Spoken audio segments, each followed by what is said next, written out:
in Afghanistan mean enemies have turned friends and back again. But one new devastating alliance risks redrawing the map here.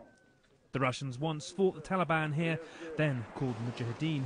The loss brought down the Soviet Empire.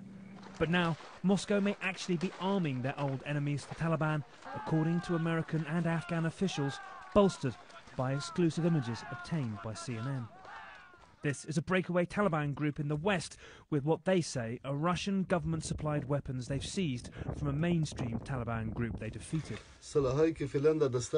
These were given to the fighters of Mullah Haibatullah by the Russians via Iran, he says. The Russians are giving them these weapons to fight ISIS in Afghanistan, but they're using them against us too. We captured 6 of them with these guns when they attacked.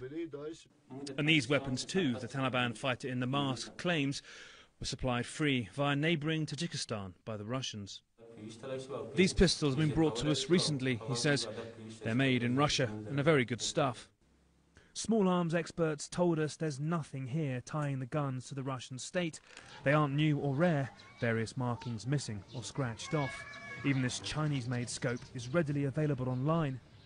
But the American commander here was outspoken on the Russian threat. But arming belligerents or legitimizing belligerents who perpetuate attacks like we saw 2 days ago in Mazar-e-Sharif is not the best way forward to a peaceful reconciliation. So to be clear, you're not refuting that they're sending weapons to the Taliban?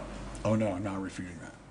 Afghan officials suspect Russian deliveries for at least 2 months. The Russians have said that they are, they maintain contact with the Taliban. But we have lots of other reports from people that they are arming the Taliban. But there's no smoke without fire, is there? Absolutely, we believe that there's no smoke without fire. These pictures aren't incontrovertible proof. The Russians, if they did this, would have tried to hide their tracks. And in Afghanistan, war-torn as it is, the truth is often masked behind countless agendas. But these pictures will spark questions as to the true extent of Moscow's involvement here. Russia's said claims they're arming the Taliban are, quote, utterly false and made to cover up for American failure. They talk to the Taliban, they say, purely to promote peace talks. And they've denied to you that they are arming the Taliban? Absolutely, they have denied that. The issue of contact with the Taliban by the Russians, that was something that really concerned us as well. So no contact should be made with non-state groups. Another new agenda, another new fuel to Afghanistan's endless fire. Nick Payton-Walsh, CNN, Kabul, Afghanistan.